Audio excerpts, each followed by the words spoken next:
धर्मस्वरूपिणे स्वानन्दामृततृप्ताय श्रीधराय नमो नमः।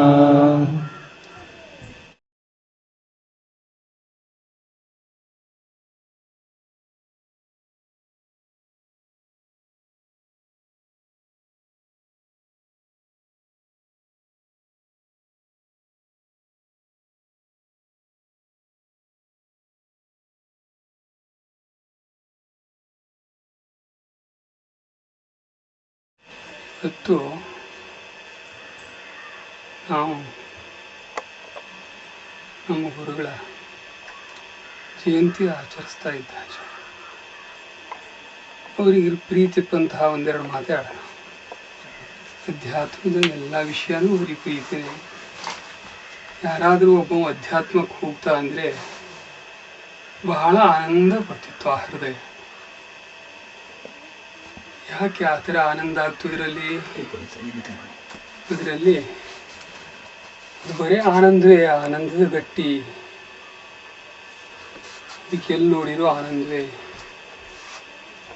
ಯಾರಾದರೂ ಸತ್ಯ ತಿಳ್ಕೊಂಬಲೆ ಪ್ರಯತ್ನ ಮಾಡ್ತೋ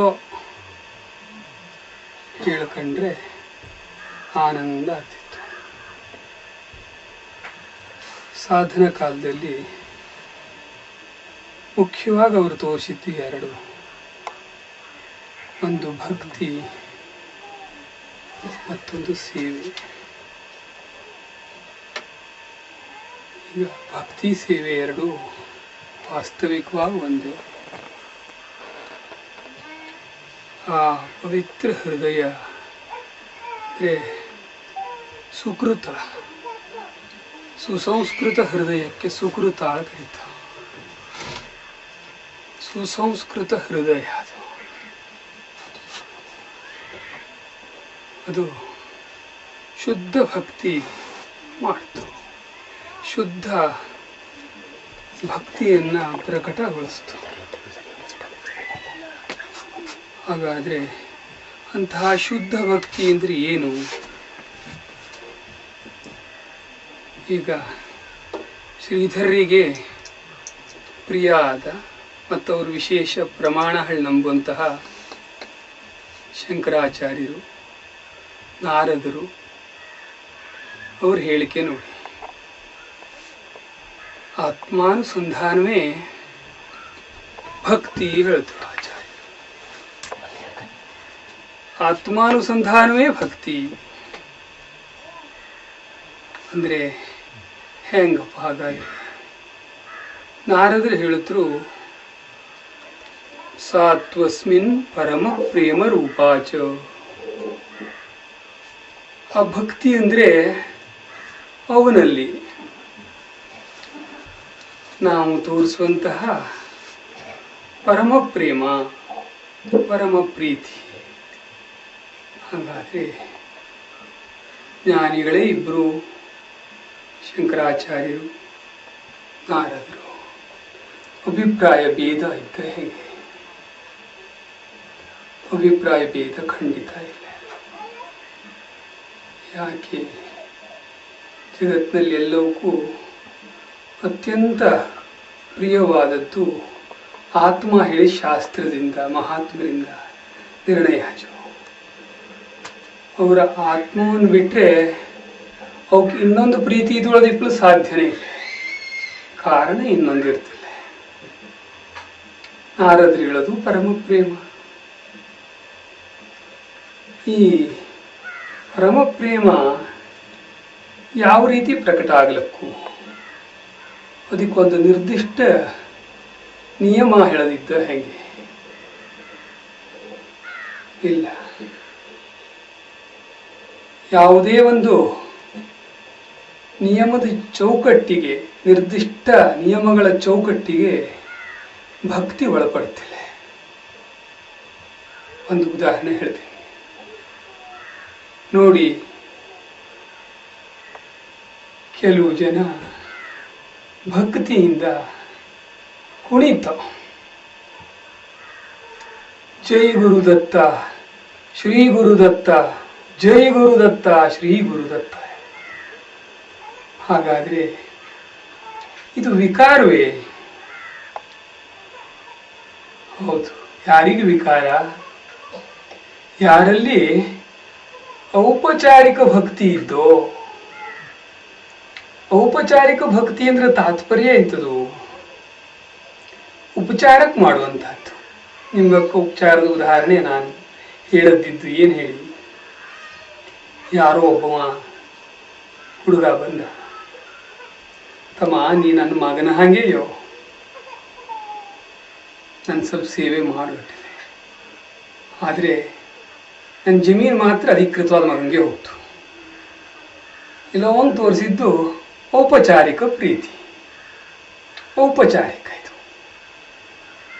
ಅದಕ್ಕಾಗಿ ಈ ಔಪಚಾರಿಕ ಪ್ರೀತಿ ಅಥವಾ ಭಕ್ತಿ ಸತ್ಯ ಸ್ವರೂಪ ಹೇಳಿದಂತಹ ಪರಮಾತ್ಮನಲ್ಲಿ ನಡೀತಿಲ್ಲ.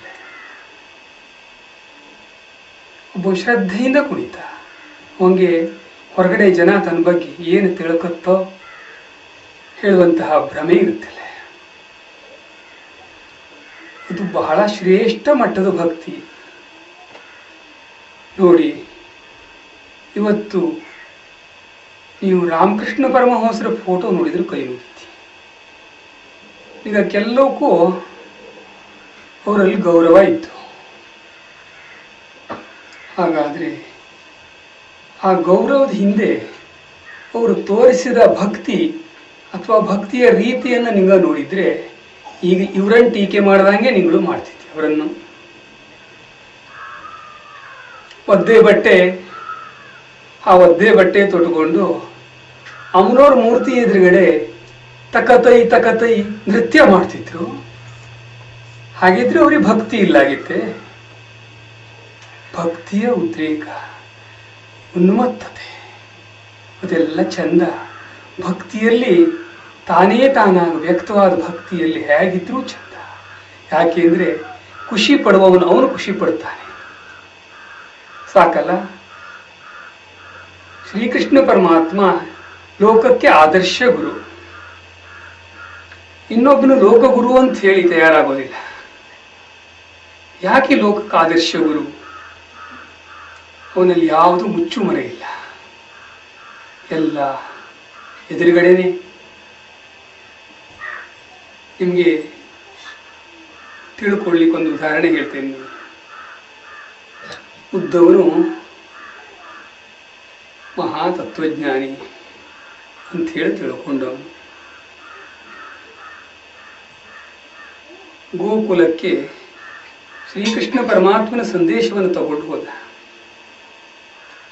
ಅಲ್ಲಿ ಅವರೆಲ್ಲ ವರ್ತನೆ ಮಾಡೋದು ನೋಡಿ ಇವನಿಗೆ ಅವನು ಹೇಳೋದು ಹೀಗೆ,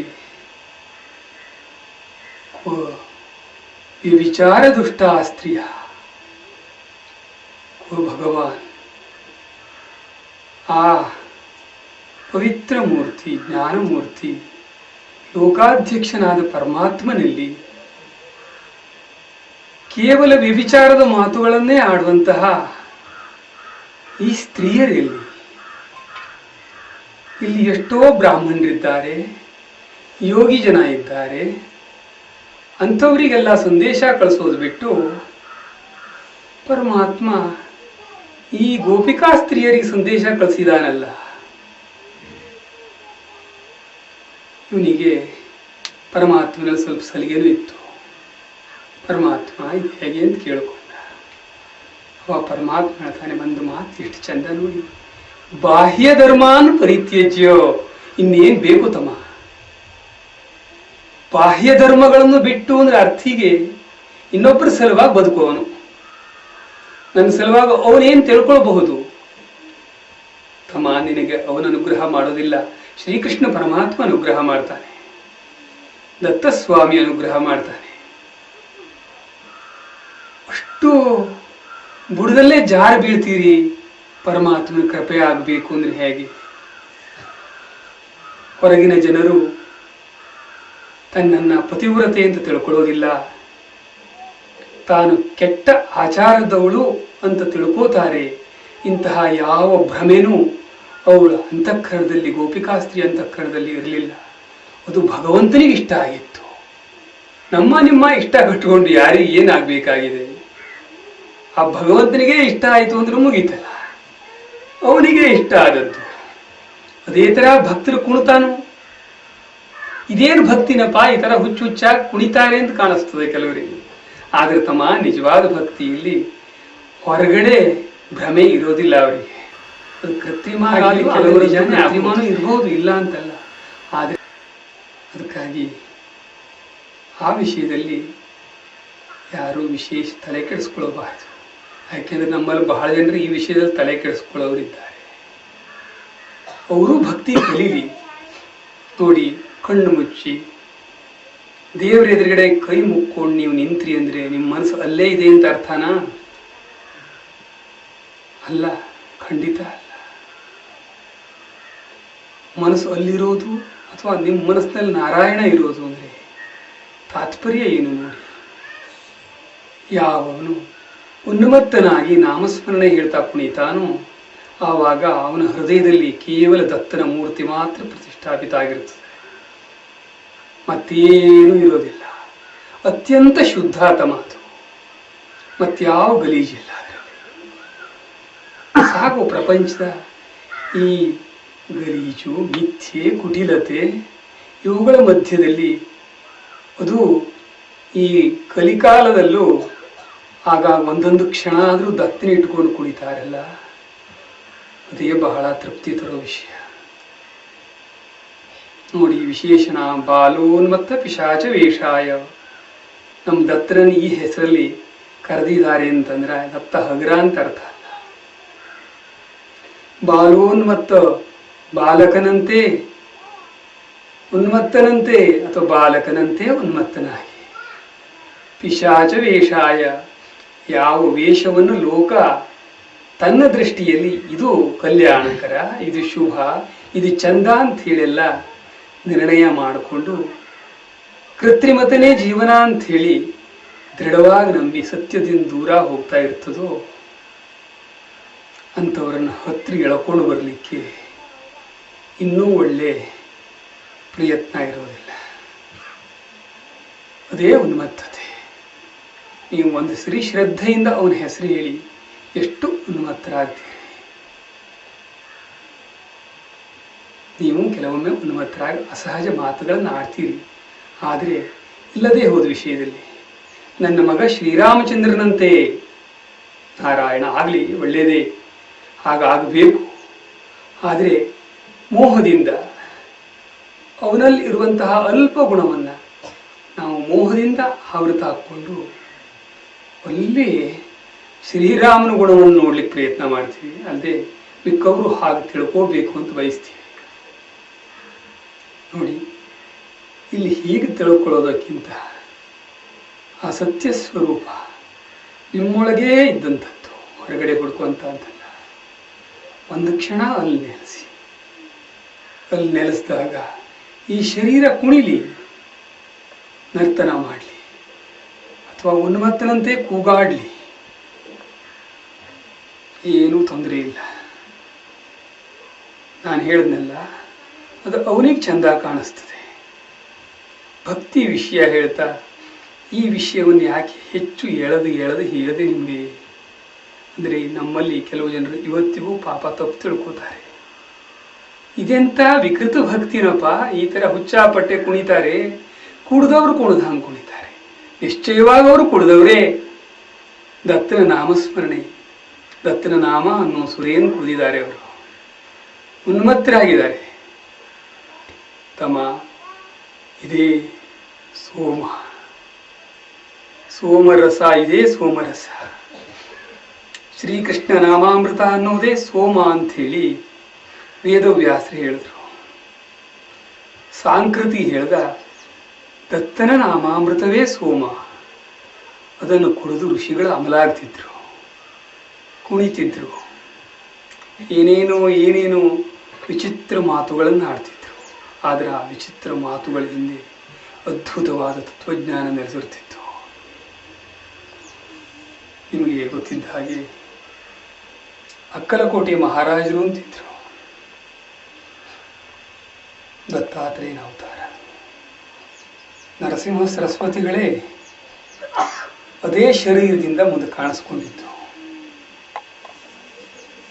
ಅವರು ವಿದ್ವತ್ಪೂರ್ಣ ಭಾಷಣ ಮಾಡುವುದಿಲ್ಲ ಇತ್ತು.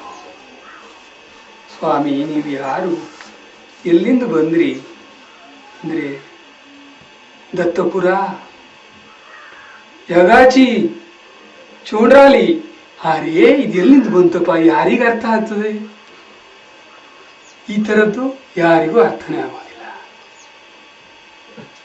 ಆದರೆ ಅವರು ಪ್ರತಿಯೊಂದು ಅಕ್ಷರದಲ್ಲೂ ಹೇಳಿದ ಶಬ್ದದಲ್ಲೂ ತಾತ್ಪರ್ಯ ಉಂಟು, ಬ್ರಹ್ಮಜ್ಞಾನ ಉಂಟು, ಸತ್ಯ ಉಂಟು. ನೀವು ಅದನ್ನು ಅರ್ಥ ಮಾಡಿಕೊಂಡ್ರೆ ನೀವು ಉನ್ಮತ್ತರಾಗಿ ಕುಣಿತೀರಿ.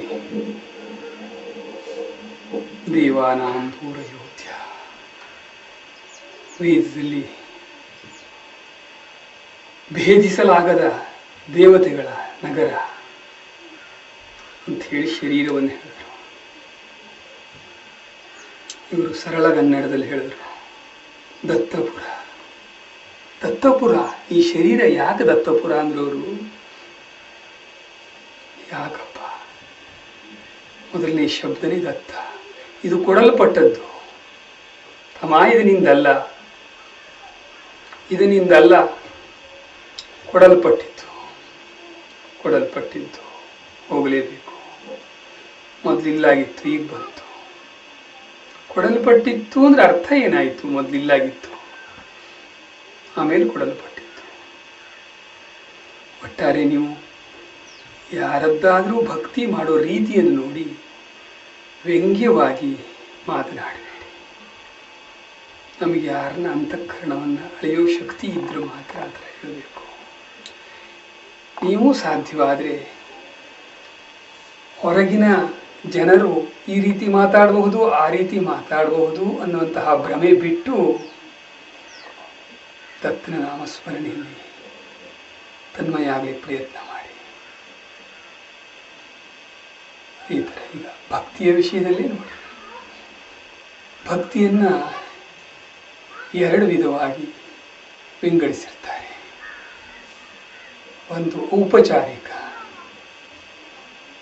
ಮತ್ತೊಂದು ಶ್ರದ್ಧಾಮಯ. ಶ್ರದ್ಧಾಮಯ ವ್ಯಾಪ್ತವು ಶ್ರದ್ಧಾಮಯ. ಶ್ರದ್ಧಾಮಯ ಅದರಲ್ಲಿ ಎರಡು ವಿಧವನ್ನು ಇಟ್ಟುಕೊಂಡಿದ್ದಾರೆ ಮಹಾತ್ಮರು ವೇದವ್ಯಾಸರು. ಯಾಕೆಂದರೆ ಅವರಿಗೆ ಲೋಕದಲ್ಲಿ ಎಲ್ಲರೂ ಮಕ್ಕಳೇ, ಪ್ರವೃತ್ತಿ ಧರ್ಮದವರು, ನಿವೃತ್ತಿ ಧರ್ಮದವರು, ಎಲ್ಲರಿಗೂ ಶ್ರೇಯಸ್ಸಾಗಬೇಕು ಅನ್ನೋದು ಅವರಿಷ್ಟ. ಕೆಲವು ಜನರು ನಿರ್ದಿಷ್ಟ ಉದ್ದೇಶಗಳಿಗಾಗಿ, ಪ್ರಾಪಂಚಿಕ ಬಯಕೆಗಳಿಗಾಗಿ ಪರಮಾತ್ಮನನ್ನು ಆರಾಧನೆ ಮಾಡ್ತಾರೆ. ಅವರ ಉದ್ದೇಶ ನಿತ್ಯವಾದ ಫಲವನ್ನು ಕೊಡದೆ ಹೋದರೂ ಪರಮಾತ್ಮನನ್ನು ಪ್ರಾಮಾಣಿಕವಾಗಿ ಪ್ರೀತಿ ಮಾಡ್ತಾರೆ. ಇನ್ನೊಬ್ಬರದ್ದು ನಿಷ್ಕಾಮ ಭಕ್ತಿ. ಅವರಿಗೆ ಯಾವುದೇ ಕಾಮನೆ ಇಲ್ಲ, ಯಾವುದೇ ಬಯಕೆ ಇಲ್ಲ. ಯಾಕೆಂದ್ರೆ ಅವರು ಸತ್ಯವನ್ನು ತಿಳ್ಕೊಂಡಿದ್ದಾರೆ.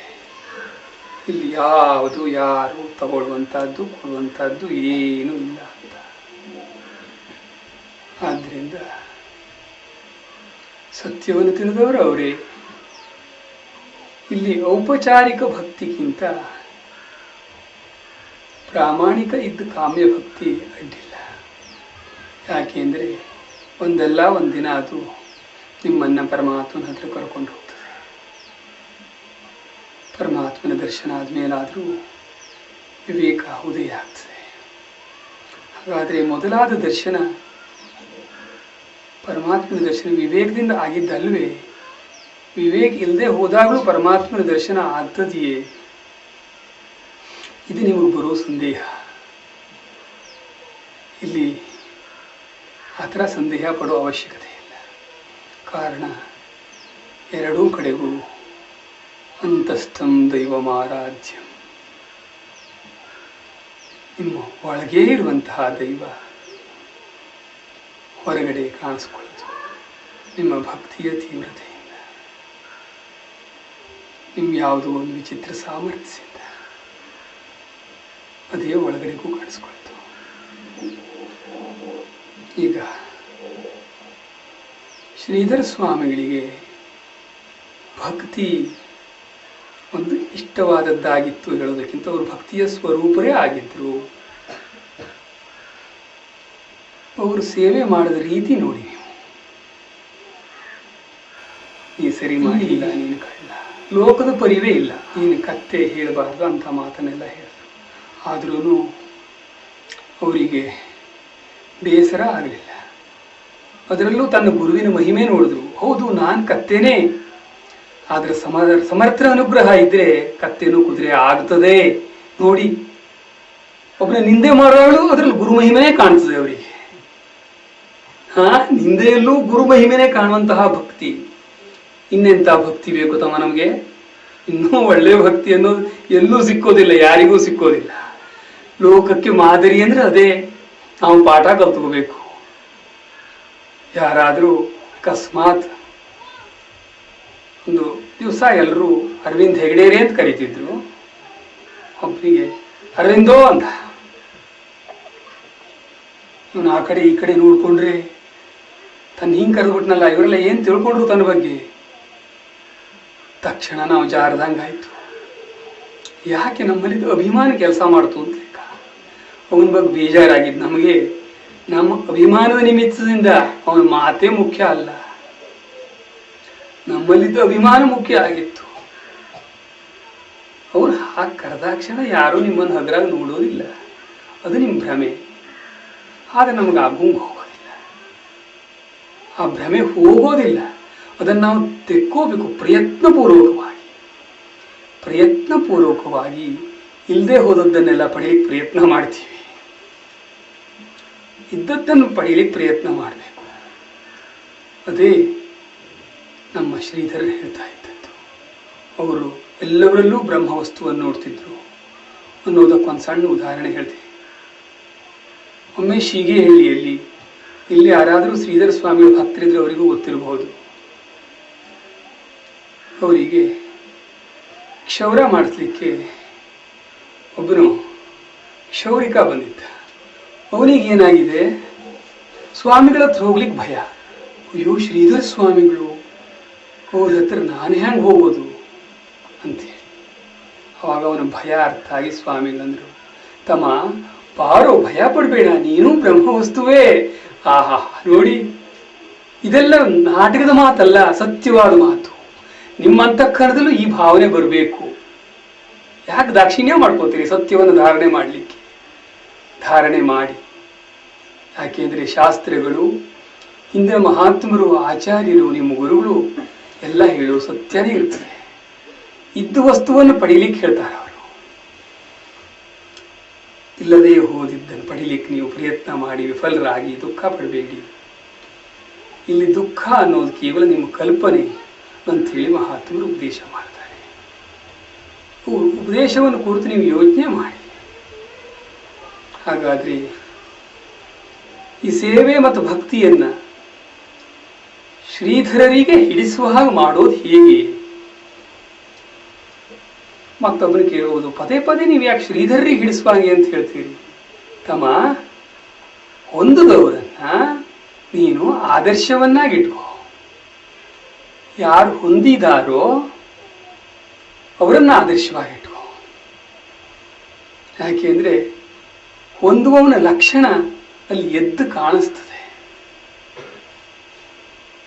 ನಿನ್ನ ಎಲ್ಲೋ ಬಿದ್ದು ಹೋಗೋ ಬೂದಿ ಆಗೋದು, ಹುಳ ಹಪ್ಪಟೆ ತಿಂದು ಹೋಗೋದು, ಅಥವಾ ಮಣ್ಣಾಗೋದು, ಕೊನೆಗೆ ಇದೇ ಒಂದು ಅದಕ್ಕೆ ಶರೀರಕ್ಕಾಗೋ ಕೊನೆಯ ತೀರ್ಮಾನ. ಮತ್ತೆ ಯಾವುದೂ ಇಲ್ಲ ಅದಕ್ಕೆ. ಆ ಶರೀರದ ಬಗ್ಗೆ ಯಾರೋ ಮಾತಾಡಿದ್ರು ಅಂತೇಳಿ ನೀನು ಬೇಜಾರು ಪಟ್ಕೋತಾ, ನಿನ್ನ ಸಮಯ ಹಾಳು ಮಾಡ್ತಾ, ನಿನ್ನ ಮನಸ್ಥಿತಿನೂ ಕೆಡಿಸ್ಕೊಂಡು, ವಿವೇಕನೂ ಕಳ್ಕೊಂಡು, ಯಾವ ಒಳ್ಳೆಯದನ್ನು ಸಾಧಿಸ್ಲಿಕ್ಕಾಗದೆ ವ್ಯರ್ಥವಾಗಿ ಒತ್ತು ಕಳೀತೀರಿ. ಹಾಗೆ ಮಾಡ್ಕೋಬೇಡಿ. ಅಕಸ್ಮಾತ್ ನೀವು ಪ್ರಪಂಚದ ಮೇಲಿನ ವಿಶ್ವಾಸ ಬೇಗ ಕಳ್ಕೊಳ್ಳಿಕ್ಕೆ ಆಗಲಿಲ್ಲ ನಿಮ್ಮ ಹತ್ರ ಅಂತಿಟ್ಕೊಳ್ಳಿ. ಅವಾಗಲೂ ಒಂದು ಉಪಾಯ ಇದೆ. ಏನು ಹೇಳಿ, ನಿಮ್ಮ ಮನಸ್ಸಿನಲ್ಲಿ ಆಕಸ್ಮಿಕವಾಗಿ ಏನೋ ಒಂಥರ ವೇದನೆ ಅನಿಸ್ತು ಇನ್ನೊಬ್ಬನ ನಿಂದೆ ಮಾಡಿದಾಗ, ತಕ್ಷಣ ಒಂದು ವಿವೇಕ ಬೇಕು. ಅದು ಅದಕ್ಕೂ ಶಾಸ್ತ್ರದಲ್ಲೇ ಇದೆ, ಉಕ್ತಿ ಇದೆ. ಏನಂತ ಹೇಳ್ತಾರೆ? ಪರೋ ದದಾತಿ ಕುಬುದ್ಧಿರೇಶ. ಇನ್ನೊಬ್ಬನು ನನಗೆ ದುಃಖ ಕೊಟ್ಟಿದ್ದಾನೆ, ಇನ್ನೊಬ್ಬನು ನನ್ನ ದುಃಖಕ್ಕೆ ನಿಮಿತ್ತನಾಗಿದ್ದಾನೆ ಅಂತ ಹೇಳಿ ನೀವು ಯೋಚನೆ ಮಾಡೋದು ನಿಮ್ಮ ಕೆಟ್ಟ ಬುದ್ಧಿ ಅಂತ. ನಿಮಗೆ ಆ ಶ್ಲೋಕ ಗೊತ್ತಿರಬೇಕು. ಸುಖಸ್ಯ ದುಃಖಸ್ಯ ನ ಕೋಪಿ ದಾತ. ಅಂದ್ರೆ ಸುಖ ಅಥವಾ ದುಃಖ ಎರಡೂ ನಿಮ್ಮ ಪ್ರಾರಬ್ಧಕ್ಕನುಸರಿಸಿ ನಿಮಗೆ ಅನುಭವಕ್ಕೆ ಬಂದಂತಹ ಯಾವುದೇ ಅನುಭವ ಇರಬಹುದು. ಅದು ಸುಖದ ರೂಪದಲ್ಲಿ ಕಾಣಬಹುದು, ಹಿತದ ರೂಪದಲ್ಲಿ ಕಾಣಬಹುದು, ಅಥವಾ ದುಃಖದ ರೂಪದಲ್ಲಿ ಕಾಣಬಹುದು, ಅಥವಾ ಅಹಿತದ ರೂಪದಲ್ಲಿ ಕಾಣಬಹುದು. ನಾ ಕೋಪಿ ದಾತ, ತಮ್ಮ ಯಾರೂ ಕೊಡುವವರಿಲ್ಲ ನಿಮಗೆ. ಅಲ್ಲೇ ಮುಂದೆ ಹೇಳ್ತಾರೆ, ಪರೋ ದದಾತೀತಿ ಕುಬುದ್ಧಿರೇಶ. ತಮ್ಮ ಇನ್ನೊಬ್ಬನು ಕೊಡ್ತಾನೆ ಅನ್ನೋದು ನಿನ್ನ ಕೆಟ್ಟ ಬುದ್ಧಿ. ಇನ್ನೊಬ್ಬನು ಕೊಡ್ಲಿಕ್ಕೆ ಸಾಧ್ಯನೇ ಇಲ್ಲ. ಕೊನೆಯ ನಿರ್ಣಯ ಹೇಳಿರ್ತಾರೆ ಮಧ್ಯದಲ್ಲಿ, ಅಕಸ್ಮಾತು ಹಾಗಾದ್ರೆ ನೀನೇ ಮಾಡ್ಕೊಂಡಿದ್ದೆ, ಅದು ನಾನು ಮಾಡಿದ್ರಿಂದನೇ ನನಗೆ ಆಗಿದೆ, ಈ ಅನುಭವ ಆಯಿತು ಅಂತಾನು. ಅದು ಅಲ್ಲಂತೆ. ಅಹಂ ಕರೋಮೀತಿ ವೃಥಾಭಿಮಾನ. ನಾನೇ ಮಾಡ್ತೇನೆ ಅನ್ನೋದು ವ್ಯರ್ಥವಾದ ಅಭಿಮಾನನೇ. ಹಾಗಾದ್ರೆ ಏನಪ್ಪ ಇದೆಲ್ಲ ಎಂಥದು? ಇಲ್ಲ ಆಗ್ತಾ ಇರೋದು ಏನು? ಯಾರೂ ಕೊಡ್ಲಿಲ್ಲ, ನೀನೂ ಮಾಡಲಿಲ್ಲ. ಸ್ವಕರ್ಮ ಸೂತ್ರ ಗ್ರತಿತೋ ಹಿ ಲೋಕಃ. ನೀನೇನು ಸತ್ಯ ಅಂತ ಹೇಳಿ ನಂಬಿಕೊಂಡು ಅಲ್ಲಿ ಏನೋ ಒಂದು ಸುಖ ಸಿಗ್ತದೆ ಅಂತ ಹೇಳಿ ಒದ್ದಾಡ್ತಾ ಇದ್ದೀಯೋ, ಈ ಲೋಕ ಅವರವರ ಕರ್ಮಗಳಿಂದ ಹೆಣೆಯಲ್ಪಟ್ಟಂತಹದ್ದು. ಆಯ್ತಲ್ಲ? ಅಂದ್ರೆ ನೀನು ಪಡೆಯೋದು ಏನಿದೆ? ಅದಕ್ಕೆ ಆಚಾರ್ಯರು ಎಲ್ಲಭಸೇ ನಿಜ ಕರ್ಮೋಪಾತಂ ಇತ್ತಂ ತೇನ ವಿನೋದಯ ಚಿತ್ತಂ. ಅಲ್ವಾ? ಏನು ನಿನಗೆ ನಿನ್ನ ಪ್ರಾರಬ್ಧಕ್ಕೆ ಅನುಸರಿಸಿ ಸಿಕ್ಕಿದೆಯೋ ಅದರಲ್ಲಿ ತೃಪ್ತಿ ಪಡು. ಯಾಕೆಂದ್ರೆ ನಿನ್ನ ಪ್ರಾರಬ್ಧದಲ್ಲಿ ಇಲ್ಲದೆ ಹೋದದ್ದು ನೀನೇ ಪ್ರಯತ್ನ ಮಾಡಿದರೂ ಸಿಕ್ಕೋದಿಲ್ಲ. ಯಾಕೆ? ಕೆಲವೊಮ್ಮೆ ಮೂಢರು ಬುದ್ಧಿವಂತಂತ ಮಾತಾಡಿದ್ದು ಇರ್ತದೆ. ಶಾಸ್ತ್ರದಲ್ಲಿ ಒಂದು ಬದಿ ಬರ್ತದೆ. ಶ್ರೀಕೃಷ್ಣ ಪರಮಾತ್ಮ ಧೃತರಾಷ್ಟ್ರನ ಹತ್ರ ಹೇಳ್ತಾನೆ, ನಿನಗೆ ಪರಮಾತ್ಮನ ಕೃಪೆಯಿಂದ ಕಣ್ಣಿಲ್ಲ. ಯಾಕೆ ಅಂದ್ರೆ ನೀವು ಹಾಗೆ ನಂಬಲಿಕ್ಕೆ ಕಷ್ಟಪಡ್ತೀರಿ. ಕಣ್ಣಿಲ್ಲ ಅಂದ್ರೆ ಇದು ಪರಮಾತ್ಮನ ಕೃಪೆ ಅಂದ್ರೆ ಏನಪ್ಪ? ಆಗ ಪರಮಾತ್ಮ ಹೇಳ್ತಾನೆ, ಅದು ಪರಮಾತ್ಮನ ಕೃಪೆ. ಈ ಲೋಕ ಕಣ್ಣಿದ್ದದ್ರಿಂದನೇ ಮತ್ತು ಮಾಯೆಯಲ್ಲಿ ಹೆಚ್ಚು ಹೆಚ್ಚು ಮುಳುಗ್ತಾ ಇದೆ ಅಂತ. ನಿನಗೆ ಆ ಯೋಗ ಉಂಟು, ಒಳ್ಳೆ ಯೋಗ. ನಿನಗೆ ನೋಡ್ಲಿಕ್ಕೆ ಆಗೋದಿಲ್ಲ ಅಂದ್ರೆ ಕಾಣೋದಿಲ್ಲ. ಎಷ್ಟೋ ಪಾಪಗಳಿಂದ ನೀನು ಬಿಡುಗಡೆ ಹೊಂದ್ಕೊಂಡಿರ್ತೀಯ. ಅದಕ್ಕಾಗಿ ಧೃತರಾಷ್ಟ್ರ, ಅದಕ್ಕಾಗಿ ಒಂದು ಕೆಲಸ ಮಾಡು. ನೀನು ಕೆಲವು ದಿನ ಒಬ್ಬನೇ ಕೂತ್ಕೋಬೇಡ, ಶಾಂತವಾಗಿ. ನಿನಗೆ ಹೇಗಿದ್ರು ಹೊರಗಿದ್ರು ಕಾಣೋದೇನೂ ಇಲ್ಲ ಅಂಥೇಳಿ. ಆಗ ಅವನು ಒಂದು ಬುದ್ಧಿವಂತನಾಗೆ ಮಾತಾಡ್ತಾನೆ, ಪರಮಾತ್ಮ ನೀನು ಹೇಳೋದೇನೋ ಸರಿನೇ, ಆದರೆ ನಾನು ಅಂತ ಪ್ರಾರಬ್ಧ ಮಾಡಲೇ ಇಲ್ಲ. ನಾರಾಯಣ ಪರಮಾತ್ಮನ ಹತ್ರ ಹೇಳ್ತಾನೆ, ನಾನಂತ ಪ್ರಾರಬ್ಧ ಇದು ಮಾಡಲಿಲ್ಲ, ನಾನು ಗಳಿಸ್ಲೇ ಇಲ್ಲ ಅಂತ. ಅಂದ್ರೆ ನೋಡಿ ಬುದ್ಧಿವಂತನ ಎಷ್ಟಿದೆ ಅಂದ್ರೆ, ಅಷ್ಟು ವ್ಯವಸ್ಥೆ. ಅದು ಪರಮಾತ್ಮನೇ ಹೇಳಿದ್ರು ಅವನಿಗೆ ಕೂತ್ಕೊಳ್ಲಿಕ್ಕೆ ಆಗೋದಿಲ್ಲ, ಮನಸ್ಸು ಬರೋದಿಲ್ಲ. ಆದ್ರೆ ಬುದ್ಧಿವಂತನಿಗೆ ಮಾತ್ರ ಬಿಡೋದಿಲ್ಲ. ಇದು ಹೀಗೆ ನಮ್ಗೆ ಇಂಥದೇ ಶ್ರೇಯಸ್ಸು ಅಂತ ಗೊತ್ತಿರ್ತದೆ, ಆದ್ರೂ ನಮ್ಮನ್ನು ಹಾಳು ಮಾಡ್ಕೊಳ್ಳಿಕ್ಕೆ ನಾವು ಕೆಲವೊಮ್ಮೆ ನಮ್ಮ ಬುದ್ಧಿವಂತನ ಬಳಸ್ತೀವಿ. ಇದೇ ತರ ಬುದ್ಧಿವಂತನ ಅದು. ಪ್ರಾರಬ್ಧ ಹೊರತಾಗಿ ಏನೂ ಸಿಗೋದಿಲ್ಲ ಅನ್ನೋ ಸತ್ಯ. ನೀವು ಒಂದು ನಿರ್ದಿಷ್ಟ ಭೂಮಿಕೆಯನ್ನು ಮುಟ್ಟುವಲ್ಲಿವರಿಗೆ ಪ್ರಪಂಚ ಸತ್ಯ ಅಂತ ನಂಬುದಾಗಲೂ ಸಹ ಇನ್ನೊಬ್ಬರ ಮಾತಿನಿಂದ ಪ್ರಭಾವಿತರಾಗಬೇಕಂತಿಲ್ಲ. ನೋಡಿ, ಪ್ರಭಾವಿತರಾಗದೇ ಇದ್ರೆ ಎಲ್ಲ ದೃಷ್ಟಿಯಲ್ಲಿ ಅನುಕೂಲ. ಹಾಗಾದ್ರೆ ಈ ಪ್ರಭಾವಿತರ ಆಗದೇ ಇರ್ಲಿಕ್ಕೆ ನಾವು ಏನು ಮಾಡ್ಬೇಕಪ್ಪ? ವೃದ್ಧ ಸೇವಾ ಗುರುಶಿಯನ್ನು ನಾವು ನೋಡಿದ್ರೆ ನಾವೇನು ಹೇಳ್ತೀವಿ? ಓಹೋ, ಇವನು ಯಾವತ್ತೂ ವೃದ್ಧರ ಸೇವೆ ಮಾಡಲೇ ಇಲ್ಲ, ತಂದೆ ತಾಯಿ ಸೇವೆ ಮಾಡಲೇ ಇಲ್ಲ, ಗುರು ಶುಶ್ರೂಷೆ ಮಾಡಲೇ ಇಲ್ಲ, ಅದಕ್ಕಾಗಿ ಇವನಲ್ಲಿ ವಿವೇಕ ಇಲ್ಲ. ಶಾಸ್ತ್ರನೂ ಹಾಗೆ ಹೇಳ್ತದೆ. ನಿಮ್ಮಲ್ಲಿ ವಿವೇಕ ಬರಬೇಕು, ಅಭಿಮಾನ ಕಳ್ಕೋಬೇಕು ಅಂದರೆ ನೀವು ವೃದ್ಧ ಸೇವೆ ಮಾಡಬೇಕು. ನಿಮ್ಗೆ ಗೊತ್ತು ವೃದ್ಧರು ಅಂದರೆ ಜ್ಞಾನ ವೃದ್ಧರು, ವಯೋ ವೃದ್ಧರು ಎಲ್ಲನೂ ಹೌದು. ಗುರು ಸೇವೆ ಮಾಡಿ ನಿಮಗೆ ವಿವೇಕ ತಾನಾಗೇ ಬರ್ತದೆ. 100 ವರ್ಷ ನೀವು ಶಾಸ್ತ್ರಗಳನ್ನು ಅಧ್ಯಯನ ಮಾಡಿ ವಿವಿಧ ಸಿದ್ಧಾಂತಗಳ ಮೇಲೆ ಗಂಟೆಗಟ್ಟಲೆ ಮಾತಾಡಬಲ್ರಿ, ಆದರೆ ಅದು ನಿಮ್ಮ ಜ್ಞಾನ ಆಗಿರೋದಿಲ್ಲ. ಆದರೆ ಗುರು ಸೇವೆಯಿಂದ ಏನು ನಿಮಗೆ ವಿವೇಕ ಸಿಕ್ಕಿರ್ತದೆ, ಆ ಎಲ್ಲ ಶಾಸ್ತ್ರಗಳ ಸಾರ ಬೆಣ್ಣೆ ನಿಮ್ಮಲ್ಲಿ ತಾನಾಗಿ ಕಟ್ಟಾಗಿರ್ತದೆ. ಅದಕ್ಕೆ ಶಾಸ್ತ್ರಗಳ ಅಧ್ಯಯನದ ಅವಶ್ಯಕತೆ ಇರೋದಿಲ್ಲ, ಸೇವೆಗೆ ಅಷ್ಟು ಮಹತ್ವ ಇದೆ. ಶ್ರೀಧರರೇ ಒಮ್ಮೆ ತಮ್ಮ ಪ್ರವಚನದಲ್ಲಿ ಹೇಳಿದ್ದುಂಟು, ನಾನು ಈ ಹಂತಕ್ಕೆ ಬಂದಿದ್ದೇನೆ ಅಂದರೆ ನಾಮಸ್ಮರಣೆ ಮತ್ತು ಸೇವೆ ಅಂತ. ನೋಡಿ, ನೀವು ತೊಡಗಿದ್ದೀರಿ. ಏನು ನಾನು ಹೇಳಿದ್ನಲ್ಲ, ಕಲಿಯುಗದಲ್ಲೂ ಒಮ್ಮೊಮ್ಮೆ ಆದರೂ ಇಂಥ ವಿಚಾರಗಳು ಬಂದು ಸಾಧನೆಗೆ ತೊಡಗಲಿಕ್ಕೆ ಪ್ರಯತ್ನ ಮಾಡ್ತಾ ಇದ್ದೀರಿ. ಇದು ಒಂದು ಪೂರ್ವ ಪುಣ್ಯದ ಫಲವೇ. ಇದು ಯಾವುದೋ ಒಂದು ಒಳ್ಳೆ ಕರ್ಮದ ಫಲ ಹಾಗನ್ಸೋದು. ಪುರುಷ ಪ್ರಯತ್ನದಿಂದ ಇದನ್ನು ನೀವು ವೃದ್ಧಿ ಮಾಡ್ಕೋಬೇಕು. ತಪಸಾ ಚೀಯತೆ ಬ್ರಹ್ಮ. ಈ ಬ್ರಹ್ಮ ಅಂದರೆ ವೇದ ಜ್ಞಾನ, ಅಧ್ಯಾತ್ಮ ಜ್ಞಾನ. ಯಾವುದನ್ನು ನೀವು ಆನ್ವೀಕ್ಷಕಿ ಅಂತಿರೋದು ಅದು ವೃದ್ಧಿಸ್ತದೆ, ತಪಸ್ಸಿನಿಂದ ವೃದ್ಧಿಸ್ತದೆ. ಹಾಗೆ ನೀವು ತಪಸ್ಸು ಮಾಡಿ, ಈ ತಪಸ್ಸು ಮಾಡಿ, ಅದರಿಂದ ವೃದ್ಧಿ ಆಗ್ತದೆ.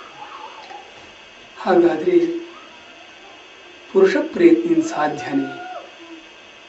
ಆಚಾರ್ಯರು ಹೇಳ್ತಾರೆ, 2 ಮಾರ್ಗ ಉಂಟು. ದೈವಾನುಗ್ರಹ ಮತ್ತು ಪುರುಷ ಪ್ರಯತ್ನ ಎರಡೂ ಕೂಡಬೇಕು.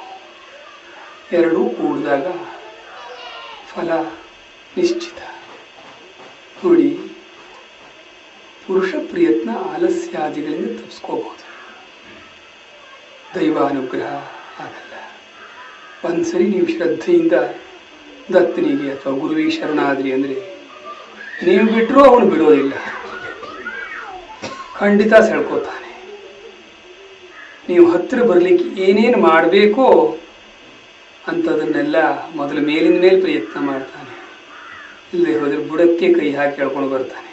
ನೆನಪಿಟ್ಕೊಳ್ಳಿ, ಬಿಡೋದಿಲ್ಲ ಅಂದ್ರೆ ಅವನು ಬಿಡೋದೇ ಇಲ್ಲ. ಅವನು ಬಲ ನಿಮಗೆ ಗೊತ್ತಿಲ್ಲ ತಮ್ಮ, ನೋಡ್ಲಿಕ್ಕೆ ಮುದುಕನಾಂಗ ಕಾಣ್ತಾನೆ, ಗಡ್ಡ ಹಣ್ಣಾಗಿರ್ತದೆ, ಆದ್ರೆ ಅವನ ಸಾಮರ್ಥ್ಯ ಎಲ್ಲೂ ಇಲ್ಲ. ಇದೇ ಸತ್ಯ ತಮ್ಮ, ಮತ್ಯಾವುದೂ ಇಲ್ಲ ಲೋಕದಲ್ಲಿ. ನಿಮಗೆ ಗುರು ಮಹಿಮೆ ಬಗ್ಗೆ ಇನ್ನೂ ಗೊತ್ತಾಗಬೇಕು ಅಂದ್ರೆ ನೀವು ಇನ್ನೂ ಗುರುವನ್ನು ಪ್ರೀತಿ ಮಾಡಬೇಕು. ಹಾಗಾದ್ರೆ ಬಹಳ ಜನರಿಗೆ ಯಾಕೆ ನಮ್ಮ ಗುರುಗಳು ಹಿಂದಿನ ಗುರುಗಳು ಹಂಗೆ ಕಾಣುವುದಿಲ್ಲ? ಇದು ಎಲ್ರಿಗೂ ಆಗೋ ಸಮಸ್ಯೆ, ಅವರಿಗೆ ಅಂತಲ್ಲ. ಅರೆ, ನಮ್ಮ ಗುರುಗಳು ರಾಮಕೃಷ್ಣ ಪರಮಹಂಸರಾಗಿ ಇಲ್ಲ, ಶ್ರೀಧರ ಸ್ವಾಮಿಗಳಾಗಿ ಇಲ್ಲ, ಶಂಕರಾಚಾರ್ಯರಾಗಿ ಇಲ್ಲ, ಶ್ರೀಕೃಷ್ಣ ಪರಮಾತ್ಮರಂಗೂ ಇಲ್ಲ. ನಾರಾಯಣ ಆಯ್ತಲ್ಲ. ಇದು ಕೇಳೋದು. ಮತ್ತೊಂದು ವಿಶೇಷ, ನಿಮಗೆ ಒಂದು ಸಣ್ಣ ಸಮಸ್ಯೆ ಕೊಡ್ತೇನೆ ನೋಡಿ. ಈಗ ಶ್ರೀಪಾದ ವಲ್ಲಭರ ಚರಿತ್ರೆ 1ನೇ ಸಲ ಎಲ್ರಿಗೂ ಬರಬಹುದು. ಶರಣ ರಕ್ಷಕನೆಂಬ ಬಿರುದಿನ ಗುರುವರನು ಶರಣರನು ಕಾಯಲು ಧರಣಿಯೊಳಗವ ತರಿಸಿದನು ಶ್ರೀಪಾದ ನಾಮದಲ್ಲಿ.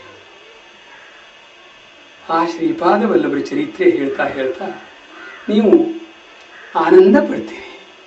ಹೇಗೆ ಆನಂದ ಪಟ್ರಿ? ಇಡೀ ದಿನದಲ್ಲಿ ಅವ್ರು ಬೆಳಗ್ಗೆ ಎದ್ದಿದ್ದು, ಕುಂತಿದ್ದು, ಓಡಾಡಿದ್ದು, ಸ್ನಾನ ಮಾಡಿದ್ದು, ಧ್ಯಾನ ಕುಂತಿದ್ದು ಎಲ್ಲ ಹೇಳ್ತಾ ಇರಲಿಕ್ಕೆ ಆಗೋದಿಲ್ಲ ಚರಿತ್ರೆಯಲ್ಲಿ. ಅಲ್ಲಲ್ಲಿ ಅವರಿಂದ ಕಂಡ ಅದ್ಭುತ, ಅವರು ಶಿಷ್ಯರಿಗೆ ಮಾಡಿದ ಅನುಗ್ರಹ ಇತ್ಯಾದಿಗಳನ್ನು ಮಾತ್ರ ಎತ್ತಿ ಎತ್ತಿ ಬರೀತಾರೆ, ಹೇಳಲಿಕ್ಕೆ ಆಗ್ತದೆ. ಅದೇನಾಗ್ತದೆಯಪ್ಪ, ಈ ಫೋಟೋದಲ್ಲಿ ದೂರದ ಚಿತ್ರ ಚಂದ ಮಾಡ್ಕೊಂಡ ಹಾಗೆ ಹತ್ತಿರ್ತದೆ, ಎಲ್ಲ ಒತ್ತಾಗಿರ್ತದೆ, ಬಹಳ ಚಂದ ಕಾಣ್ತದೆ. ಇಲ್ಲೂ ಕೇವಲ ಮಹಿಮೆಗಳು ಮಾತ್ರ ನಾಲ್ಕು ಕಾಣ್ತದೆ. ಅರೆ, ಇಷ್ಟು ಮಹಿಮೆಯಿಂದನೇ ತುಂಬಿಕೊಂಡಿದೆ ಇವ್ರ ಜೀವನ ಅಂತ ಹೇಳಿ ನೀವು ಅಂದಾಜು ಮಾಡಿದ್ರಿ. ನೀವು ಲೆಕ್ಕ ಮಾಡಿ, ಅಂತಹ ಅವತಾರಿಗಳ ಜೀವನದಲ್ಲಿ ನಿಮಗೆ ಲೆಕ್ಕಕ್ಕೆ ಸಿಕ್ಕಿದ್ದು ಬರೀ 10ರಿಂದ 15. ಹಾಗಾದ್ರೆ ಇಡೀ ಜೀವನದಲ್ಲಿ ಅವರು ಬರೀ 10-15 ನಿಮಿಷ ಅಥವಾ 10-15 ತಾಸು ಅಥವಾ 10-15 ದಿನ ಅಥವಾ 10-15 ವರ್ಷ ಮಾತ್ರ ಇದ್ರೆ ಇಲ್ಲ. ನೀವು ಫೋಟೋದ ಉದಾಹರಣೆ ಅದಕ್ಕೆ ಅಂತೆ, ಎಲ್ಲ ಒಟ್ಟಾಗಿ ಸಂಕುಚಿತ ಸಣ್ಣಾಗಿ ಕಂಡಾಗ ನಿಮಗೆ ಅದೊಂದು ವಿಶೇಷ ಆಗಿ ಕಾಣ್ತದೆ. ಬಿಡಿಸಿ ಬಿಡಿಸಿ ವಿಸ್ತಾರ ನೀವು ನಿಮ್ಮ ಗುರುಗಳನ್ನು ಪ್ರತ್ಯಕ್ಷ ನೋಡ್ತಾ ಇದ್ದೀರಿ, ಪ್ರತಿ ಕ್ಷಣ ನೋಡ್ತೀರಿ. ಅರೆ, ಒಂದು ಕ್ಷಣ ಪ್ರವಚನ ಮಾಡ್ತಾರೆ, ಆ ಕಡೆಗೆ ಹೋಗಿ ಇನ್ನೊಬ್ಬರ ಬೆನ್ನ ಮೇಲೆ ಶಬ್ಬಾಸೋಡು ನಗುತ್ತಾ ಮಾತಾಡ್ತಾರೆ. ಅರೆ, ಇದೇನಪ್ಪ ಇದು? ಅದನ್ನೆಲ್ಲ ನೀವು ಅಲ್ಲಿ ನೋಡೋದಿಲ್ಲ. ಅದಕ್ಕಾಗಿಯೇ ಚರಿತ್ರೆಯಲ್ಲಿ ಕಾಣುವಂತಹದ್ದು. ಈಗ ನಿಮ್ಗೆ ಒಂದು ಉದಾಹರಣೆ ಅಂದ್ರೆ ಶ್ರೀರಾಮಚಂದ್ರನ ಜೀವನ, ಶ್ರೀಕೃಷ್ಣನ ಜೀವನ ಎರಡೂ ಒಂದೇ ಕಡೆ ಕೇಳ್ತೀವಿ. ಆದ್ರೆ ಯುಗ ಯುಗಗಳ ಅಂತರ ಇದೆ ಅದರಲ್ಲಿ. ಹಾಗೆ ಅಂದ್ರೆ ನಿಮಗೆ ಒಟ್ಟಾರೆ ಮಹಿಮೆ ನೋಡಬೇಕು ಅಂತಿದ್ರೆ ಮಹಿಮೆಯನ್ನು ಗುರು ತೋರಿಸ್ತಾನೇ ಇರ್ತಾನೆ. ನಿಮಗೆ ಅದನ್ನು ತಿಳ್ಕೊಳ್ಳೋ ಮನಸ್ಸಿರಬೇಕು. ಎಷ್ಟೋ ಸರಿ ತೋರಿಸ್ತಾನೆ ನೋಡಿ. ಎಂದೂ ಶಿಷ್ಯರನ್ನ ಗುರು ಕತ್ಲೆಯಲ್ಲಿ ಇಡೋದೇ ಇಲ್ಲ. ನೆನಪಿಟ್ಟುಕೊಳ್ಳಿ, ಅವ್ರಿಗೆ ಶ್ರದ್ಧೆ ಹೆಚ್ಚಾಗ್ಲಿಕ್ಕೆ ಆಗಾಗ ಲೋಕದಲ್ಲಿ ಅವರಿಗಿರೋ ಭ್ರಮೆ ಇದು, ಅದ್ರ ಮೂಲಕನೇ ಮೇಲೆ ಬರ್ತಾರೆ ಅಂತ ಹೇಳಿ ಏನಾದರೂ ಒಂದು ವಿಶೇಷವನ್ನು ತೋರಿಸ್ತಾನೆ ಇರ್ತಾನೆ. ಆ ವಿಶೇಷದಲ್ಲಿ ಸತ್ಯ ಇದೆ ಅಂತ ಅರ್ಥ ಇಲ್ಲ, ಹುರುಳಲ್ಲ, ಏನೂ ಹುರುಳಿಲ್ಲ ಅದರಲ್ಲಿ, ಅದು ಭ್ರಮೇನೇ. ಆದ್ರೆ ನೀವು ಗುರುತಿಸ್ಕೊಳ್ಳೋದು ಕಲ್ತ್ಕೊಳ್ಳಿ, ಅಂದ್ರೆ ನೀವು ಪೂರ್ಣತ್ವ ಪಡಿತೀರಿ. ಪೂರ್ಣತ್ವ ಯಾವಾಗಲೂ ಪೂರ್ಣ ಮನಸ್ಸನ್ನಿಟ್ಟು ಮಾಡಿದ ಸೇವೆಯಿಂದ ಸಿಗ್ತದೆ. ಇವತ್ತು ಹೇಳ್ತೀನಿ, ಸೇವೆ ಮಾಡಲಿಕ್ಕೆ ವಿಘ್ನ ಯಾವ್ಯಾವ ರೀತಿ ಬರ್ತದೆ. ಒಬ್ಬನ ತಲೆಯಲ್ಲಿ ವಿಚಿತ್ರವಾದ ವಿಚಾರ ಹೊಕ್ಕಿರಬಹುದು, ಅಥವಾ ನಾಳೆ ಯಾವುದಾದ್ರೂ ದೈವನು ಬ್ರಹ್ಮರಾಕ್ಷಸನು ತಲೆಯೊಳಗೆ ಪ್ರವೇಶ ಮಾಡ್ಲಿಕ್ಕೆ ಪ್ರಯತ್ನ ಮಾಡಬಹುದು ಅಂತ ಹೊತ್ತಿನಲ್ಲಿ ಗುರು ಅವನ ತಲೆ ತಟ್ಟು ತೀರ್ಥ ಹಾಕ್ತಾನೆ. ಆದ್ರೆ ಲೋಕಕ್ಕೆ ಈ ಕತೆ ಗೊತ್ತೇ ಆಗೋದಿಲ್ಲ, ಜಗತ್ತಿಗೆ ಯಾರಿಗೂ ಗೊತ್ತಾಗೋದಿಲ್ಲ, ಹೇಳೋದಿಲ್ಲ. ಮುಂದೆ ಅಷ್ಟೇ ಅವನಿಗೆ ಗೊತ್ತಾಗ್ತದೆ. ಅವನಿಗೆ ತಿಳುವಳಿಕೆ ಬಂದು ಅವನು ಶ್ರದ್ಧೆಯಿಂದ ತಾನು ಗುರುವನ್ನು ಸೇವಿಸಬೇಕು, ಈ ಗುರುವನ್ನು ಸೇವಿಸಿ ನನ್ನೊಳಗಿದ್ದ ಗುರುತ್ವವನ್ನು ನಾನು ಕಂಡುಕೋಬೇಕು ಅಂತೇಳಿ ಪ್ರಯತ್ನ ಮಾಡ್ತಾನೆ. ಮಾಡಬೇಕು. ಆ ಶ್ರೀಧರ ಕರುಣೆ ಒಂದನೇದಾಗಿ ರೀತಿ, ಯಾರತ್ರ ಅಭಿಮಾನ ಬಿಟ್ಕೊಳ್ಳಿ. ಪದೇ ಪದೇ ಹೇಳ್ತಿದ್ರು ಗುರುಗಳು, ಅಭಿಮಾನಂ ಸುರಾಪಾನಂ. ತಮ್ಮ, ಅಭಿಮಾನ ಅಂದ್ರೆ ಸುರಾಪಾನ ಮಾಡಿದ ಹಾಗೆ. ಸುರೆಯನ್ನು ಕುಡಿದವನಿಗೆ ಹೇಗೆ ತನ್ನತನದ ಅರಿವು ಇರೋದಿಲ್ವೋ, ಅದೇ ಥರ ಅಭಿಮಾನದಿಂದ ಆಕ್ರಾಂತನಾದವನಿಗೆ ತಾನು ಯಾರೂ ಅಂತ ಅರಿವಿರೋದಿಲ್ಲ. ಅಭಿಮಾನ ಅಂದ್ರೆ ಅರ್ಥನೇ ಅದು, ತನ್ನಲ್ಲಿ ಇಲ್ಲದೆ ಹೋದ ದೊಡ್ಡತನವನ್ನ ತನ್ನಲ್ಲಿ ಇದೆ ಅಂತ ಮಿಕ್ಕವರು ತಿಳ್ಕೊಳ್ಳಿ. ಯಾಕೆ ಈ ಪ್ರಯತ್ನ? ನಿಜವಾಗ ನಾವು ಆ ತನವನ್ನು ಹೊಂದುವ, ಅದು ಗುರುವಿನ ಇಚ್ಛೆ. ಅದಕ್ಕಾಗಿ ಆ ಸದ್ಗುರುವಿನ ಇಚ್ಛೆ ಅಥವಾ ಒಳ್ಳೆ ಅಂತಃಕರಣ ಇಲ್ಲೆಲ್ಲ ಕಾರ್ಯರೂಪದಲ್ಲಿ ಬರಬೇಕು ಅನ್ನೋದು ನಮ್ಮ ಇಚ್ಛೆ. ಅದಕ್ಕಾಗಿ ನೀವು ಪ್ರಯತ್ನ ಮಾಡಿ. ನಿಜವಾಗಲೂ ಗುರುಗಳು ಶಿಷ್ಯನಿಗೆ ಕಷ್ಟ ಆಗುವಂಥದ್ದನ್ನು ಹೇಳೋದಿಲ್ಲ. ಅವರೇ ಹೇಳಿದ್ದುಂಟು, ಸಾಧನ ಕಾಲದಲ್ಲಿ ನಾನೇನೋ ಸ್ವಲ್ಪ ಶ್ರಮ ಪಟ್ಟಿದ್ದೇನೆ, ನನ್ನ ಶಿಷ್ಯರು ಶ್ರಮ ಪಡೋದು ಬೇಡ, ಆದಷ್ಟು ಕಡಿಮೆ ಸಾಧನೆಯಿಂದ ಸಿದ್ಧಿ ಪಡೀಲಿ. ಅವ್ರ ಹಾರೈಕೆ ಸತ್ಯನೇ ಆಗ್ತದೆ. ಅದು ಸಣ್ಣ ಪುಟ್ಟ ಪ್ರಯತ್ನರೂ ಮಾಡಬೇಕು. ಆಗಾಗ ಸಾಧು ಸಂತರು ಸಜ್ಜನರು ಸಂಘ ಮಾಡಬೇಕು. ಅವ್ರ ದರ್ಶನ ತಗೊಂಡು ಅವ್ರ 4 ಮಾತು ಕೇಳ್ತಾ ಇರಬೇಕು. ನಿಮಗೆ ಒಳ್ಳೇದು ಮಾಡಲಿಕ್ಕೆ ಅಂತಾನೆ ಇರ್ತಾರೆ ಅವರು. ಅವ್ರ ಸಂಘದಿಂದ ಯಾವತ್ತೂ ಕೆಟ್ಟದ್ದಾಗೋದೇ ಇಲ್ಲ. ಇದೇನಪ್ಪ ಹೇಳಿದ್ದನ್ನೇ ಹೇಳ್ತಾರೆ ಅಂದ್ರೆ ನೀವು ಮಾಡಿದ್ದನ್ನೇ ಮಾಡ್ತಾ ಇರ್ತೀರಿ ತಮ್ಮ. ಏನು ಮಾಡೋದು? ಮಾಡಿದ ತಪ್ಪನ್ನೇ ತಿರುಗಿ ಮಾಡ್ತಾ ಇರ್ತೀರಿ. ಆ ತಪ್ಪೇ ಪುನಃ ಕಾಣೋದಕ್ಕಾಗಿ ನಮಗೆ ತಿರುಗಿ ಅದನ್ನೇ ಹೇಳೋ ಅವಶ್ಯಕತೆ ಬೀಳ್ತದೆ. ನೀವು ಒಂದ್ಸರಿ ತಿದ್ಕೊಳ್ಳಿ ನೋಡಿ, ತಿರುಗಿ ಗುರುಗಳ ಅಭಿಮಾನ ಬಿಡು ಅಂತ ಹೇಳೋದೇ ಇಲ್ಲ. ಯಾಕೆ ಹೇಳ್ತಾರೆ ಅಭಿಮಾನ ಬಿಡು ಅಂತ ಹೇಳಿ? ಅಭಿಮಾನ ಬಿಟ್ಟವನ ಹತ್ರ ಅಭಿಮಾನ ಬಿಡು ಅಂತ ಹೇಳೋ ಕೆಲಸ ಇಲ್ಲ. ಹಾಗಾದ್ರೆ ಅಭಿಮಾನ ಬಿಡ್ಲಿಕ್ಕೆ ನಾನು ಏನು ಮಾಡಬೇಕು ಸ್ವಾಮಿ? ಅದಕ್ಕೆ ಸೇವೆ ಮಾಡಿ ಅನ್ನೋದು. ಒಂದೇ ಕ್ಷಣದಲ್ಲಿ ಇವತ್ತು ನಾನು ಬಿಟ್ಟು ಬಿಡ್ತೇನೆ ಅಂಥೇಳಿ ಜೋರಾಗಿ ಮಾತಾಡ್ಬಿಡು, ಅದೇ ಒಂದು ಅಭಿಮಾನ ಆಗಿರ್ತದೆ ತಮ್ಮ. ಅದಕ್ಕಾಗಿ ಆತುರ ತೋರಿಸಬಾರದು. ಕನ್ನಡದಲ್ಲಿ ಒಂದು ಗಾದೆ ಇದೆ, ಆತುರಗಾರನೇ ಬುದ್ಧಿಮಟ್ಟ. ಅಂದರೆ ನೀವು ಆತುರ ಪಟ್ಟು ಎಲ್ಲದರಲ್ಲೂ ಹಾಗೆ. ಅದು ವಿವೇಕದಿಂದ ಸಿಗುವಂತಹದ್ದೇ ಹೊರತು ಆತುರದಿಂದ ಸಿಗುವಂತಹದ್ದಲ್ಲ. ಇದು ಶಾಸ್ತ್ರದಿಂದ ನಿರ್ಣಯಿಸಲ್ಪಟ್ಟಿತ್ತು. ಈ ಯುಗ ಧರ್ಮ ಅಂದ್ರೆ ಅರ್ಥ ಎಲ್ಲರ ಚಿತ್ತ ವಿಚಿತ್ರ ರೀತಿಯಲ್ಲಿ ಹರಡ್ಕೊಂಡಿರುವ ಪ್ರಯತ್ನ ಮಾಡಿ. ಯಾಕೆಂದ್ರೆ ಮನುಷ್ಯ ಜನ್ಮಕ್ಕೆ ನಿಶ್ಚಯವಾಗಿಯೂ ಬೇರೆ ಉದ್ದೇಶ ಅನ್ನೋದಿಲ್ಲ. ನಿಮಗೆಲ್ರಿಗೂ ಗೊತ್ತಿದೆ,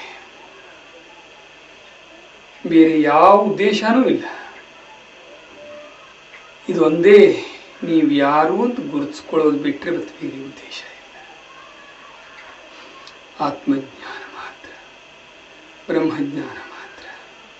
ಈ ಪದ ದೊಡ್ಡದಾದರೂ ಅಲ್ಲಿ ದೊಡ್ಡದು ಸಣ್ಣದು ಅಂತ ಇಲ್ವೇ ಇಲ್ಲ.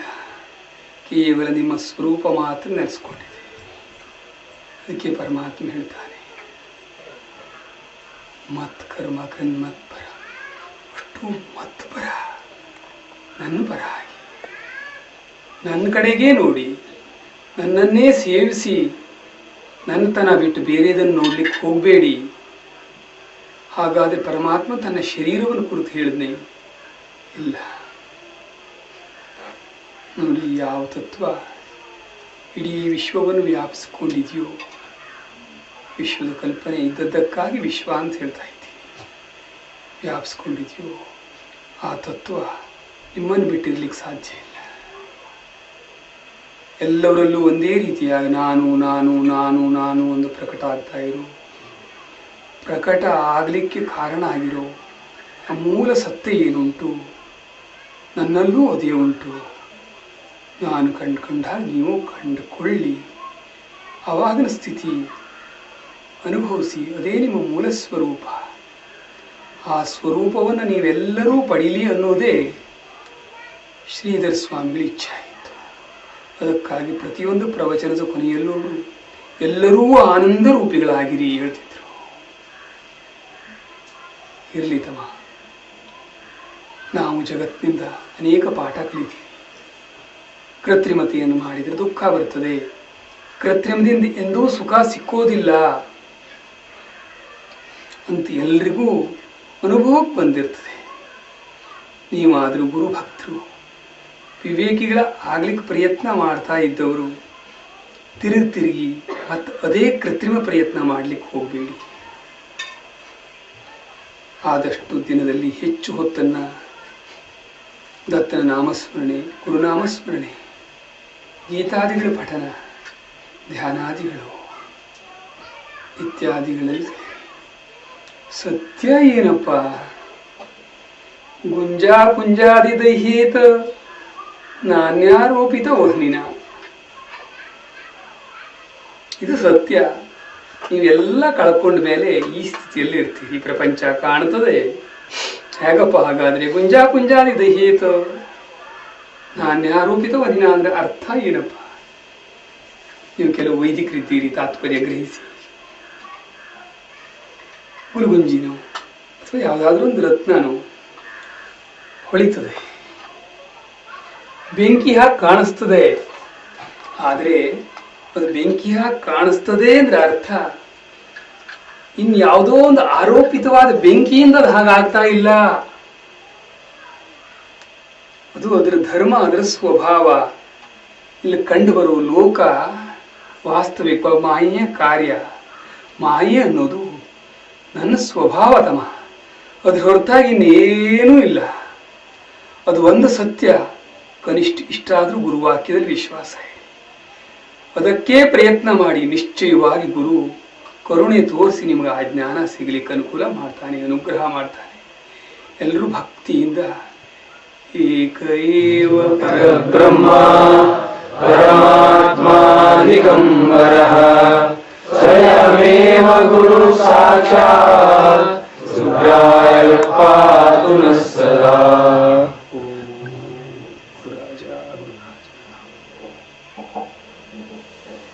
भगवान श्री दत्त योगेश्वर स्वामी महाराज की जय।